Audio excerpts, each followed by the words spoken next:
This video includes an ad for Squarespace. We are finally completely done with this entire kitchen. So in case you're new here, me and my girlfriend have been renovating this entire apartment for the better part of almost 2 years now. And this kitchen has been one of the most time-consuming projects of this renovation. We built absolutely everything in here completely from scratch. And over the course of a bunch of videos, you've seen us build all of this. By the end of the last video, looked pretty much finished, but the devil's in the details. So all the small bits and pieces that we spent the last couple of weeks doing, we'll show you all those now. And as we go for a tour in the kitchen, we'll look back at how everything started and some of the steps along the way. So it seems like forever ago that we bought this place. And this used to be the kitchen. Only difference was that there used to be a wall here, and one of the first things that we did to this kitchen was tear absolutely everything out. We knew right from the start that we wanted to create an open plan where both the kitchen and the living room was in the same space. And in order to achieve that, one of the first things we did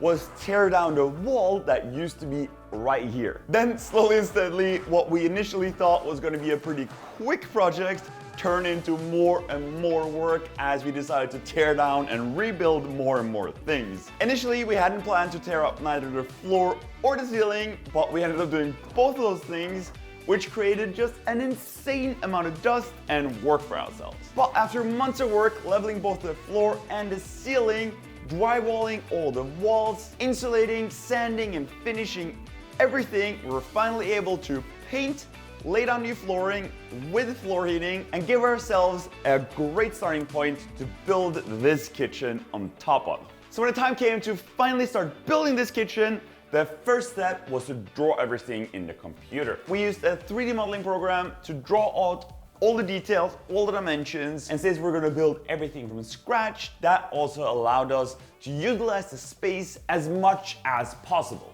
And you'd be surprised how much material goes into building a kitchen like that. We got delivered a huge stack of wood at my workshop and started cutting out parts. And one of the first things that we built in the workshop was this entire kitchen island.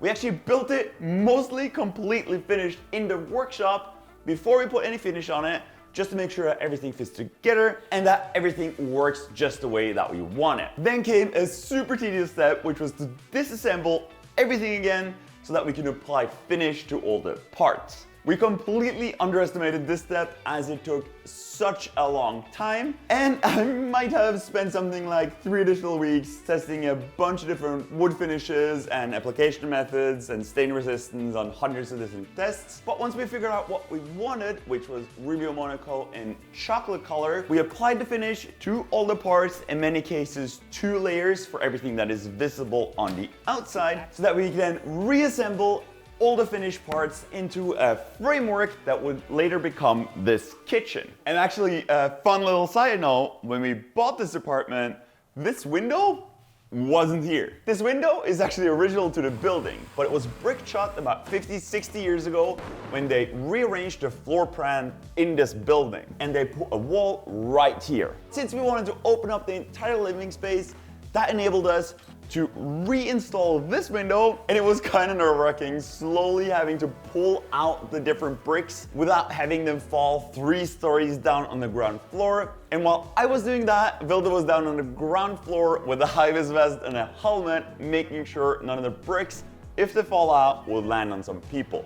But hey, everything turned out great. We managed to install the window, which also allowed us to utilize a little bit more of this space, having the countertop of the kitchen island extend past the window opening. We decided to finish off the island with a nice curve, which makes it really nice and comfortable to sort of sit on the edge here and have a chat with the people making the food. And for those of you who have been following along on this build series, this won't be anything new, but we got the chance to work with Bloom, which is the supplier that I've always used for drawer slides and hardware in the kitchen and everything else furniture related. Now they make a bunch of really cool things, so we got an opportunity to try out their motorized lift system, which we not only have for the top cabinets, we also have a motorized push open for both the fridge and the freezer. And one really neat thing that I just really like is that if you push it open and you decide that you don't need anything, it will pull it shut again.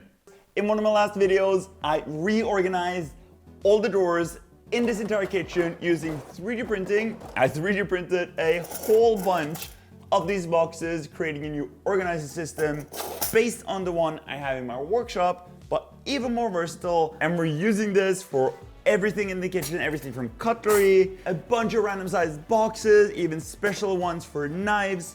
We've got a whole drawer full of spices and for these spice containers from IKEA, as well as, this is one of my favorite ones, 2 completely full drawers full of Tupperware, neatly organized so you know where everything is meant to live. And by the way, all these 3D files are able to download on my website, which is alch.shop. So if you want to organize your kitchen, your workshop, your drawers, whatever, head over to my website and check out what you can download there. Now that's also a perfect segue to tell you a little bit about today's sponsor, which is Squarespace, because I made my website using Squarespace. I started using their platform to create my website even before they started sponsoring my videos. I sell both 3D files and build plans, but whether you sell physical or digital products, Squarespace has the merchandising features to make your product look your best online.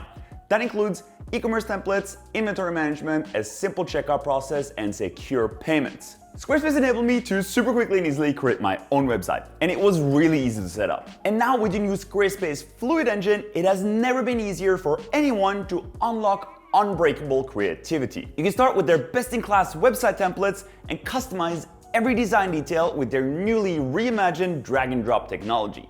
Now that works both for desktop and mobile. Head to squarespace.com for a free trial, and when you're ready to launch, head to squarespace.com/ALCH for 10% off your first purchase of either a website or a domain.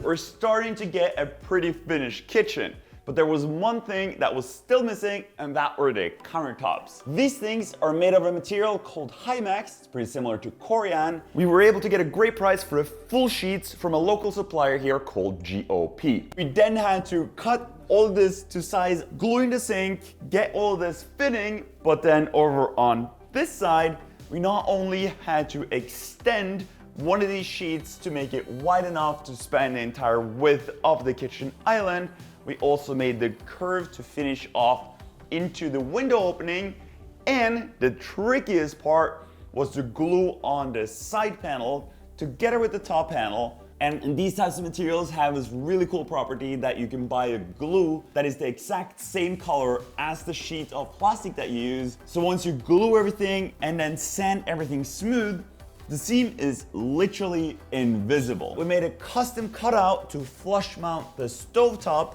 This one has a ventilator that sucks into the center, so we don't need a separate dust hood above, which I think really opened up the living space, and I'm really happy with the way all this turned out. I also built a floating shelf based on the design that I have in my workshop.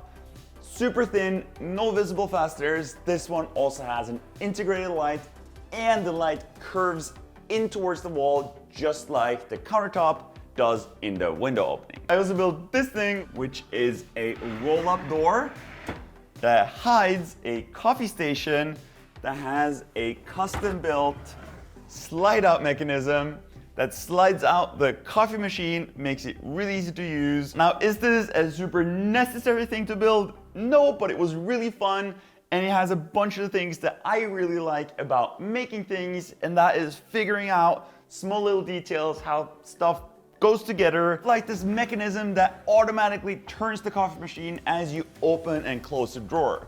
And it's also the first time that I got to build one of these roll-up doors. Now that's pretty much where we left off on the last video.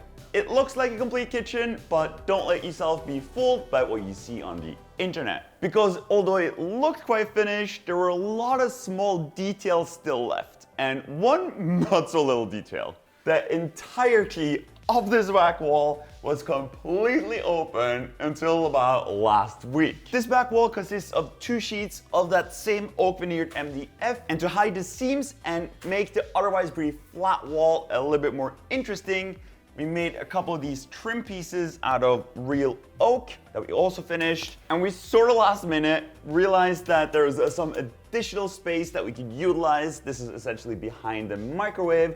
So we made a little cabinet, and then put in a strip light. Same thing over here. Didn't initially plan to put a shelf in here, but we had a little bit of extra space, so why not put a shelf here and some additional extra storage all the way up top here. So now finally this side of the kitchen also looks like the rest. And by the way, the floor that I'm standing on here right now was tiled by Vilda, which is currently operating the camera. She did an amazing job. It was her first time tiling and it turned out fantastic. Even to the point where the transition between the tile and the wood floor is completely flush. You're still missing a little bit of silicone in there, but you're never quite done, are you? The way this kitchen is constructed, there's a bunch of electrical hidden in a section right in the middle here. So we had to extend the kitchen a little bit outwards regardless. And to make it a little bit more interesting than just a flat wall here, we decided to put some shallow shelves here that we can use as a wine cabinet. We've also installed some glass doors. This was actually the first time for me gluing glass door hinges. Bloom kindly supplied the jig to glue all of this, but I had never used UV curing glue. Kind of nerve-wracking, but I'm really happy that everything turned out really, really nicely. The very last remaining thing is, as always, all the trim. I actually 3D printed these little plastic hangers that you can slot onto the top of the frame, which will lower the trim piece a set distance away from the top, and then you can use that same distance scribe and scribe along the ceiling so that once you cut on that line, you can really easily get a perfect fit up towards the ceiling. And since I have a CNC machine in my workshop and things like fridges, ovens, and freezers need ventilation, before installing the trim boards that go under and over these, I routed in a herringbone pattern to sort of match the herringbone pattern on our floor. And even though it's not super visible, it's probably one of my favorite little details. So we have the matching pattern both underneath on this side, which sucks in the cold air down there, and the hot one escapes through the same pattern up here. And another one of the new things that were installed since the last time are these oak boards in all the window frames, which just like the floating shelf have a light oak finish instead of the dark brown like the rest of the kitchen. They extend slightly past the window frame and curve in towards the wall. And I've only teased this a little bit, but we've finally installed all the lighting for the entire kitchen and living room. All these lights are from Modular Lighting Instruments, and I think they just look amazing. These two things are called Placebo, and I just love the fact that they come in a variation that is sort of like a regular lamp and one that is flipped upside down where the power cord goes through the light itself. Those Placebo lights get finished in a pretty conventional way. You can do all the finishing first, later electric, and then install them after you've done all of that. All the other lights in the apartment is what you call trimless. So instead of having a trim piece that sort of hides the ugly cutout that you would insert a light into, all of these lights have trim pieces that get filled and sanded in at the drywall stage. And then once you paint everything, you're left with a mounting bracket that you can slot the light fixtures into, which just is another one of those tiny little details that adds so much. So the spotlights that we're using up here are called Muda Point. They come in a single and a double fixture. They've also supplied us with all the lights for the rest of the apartment, like these ones, which are probably one of our favorites. These are called Shelby, and we've decided to put them both in the walls as well as in the ceiling of the living room. We have them in the hallway and in the bathroom. Now that pretty much finishes up this video. I just want to say a huge thank you to all you guys watching and to all the companies that have helped us out throughout this build. Everything from Nurjebs, which supplied us with all the drywall for this entire apartment. All the walls are fiber reinforced drywall, which is one of the reasons that I was able to hang this really thin floating shelf directly onto the wall, and it's super strong and sturdy. Also, huge thanks to Norsk Rørservice, which did all the water-related stuff for this entire apartment. And of course, to Varme Comfort, which provided the floor heating system for every single room in this apartment. And of course, Duri, which both has supplied us with a ton of materials and put us in contact with a bunch of different manufacturers of different products and tools that have helped us out throughout this build. So with that, this entire kitchen is finally finished. It's been a really long process, but as you can tell, I'm really happy with the result. We'll spend a time just using this kitchen now before we tackle new projects, which are going to include both a wardrobe for the entrance area, a wardrobe for our bedroom, and we've got a bunch of really cool ideas for the bathroom. As for now, thanks so much for watching. See you guys in the next one. Bye-bye.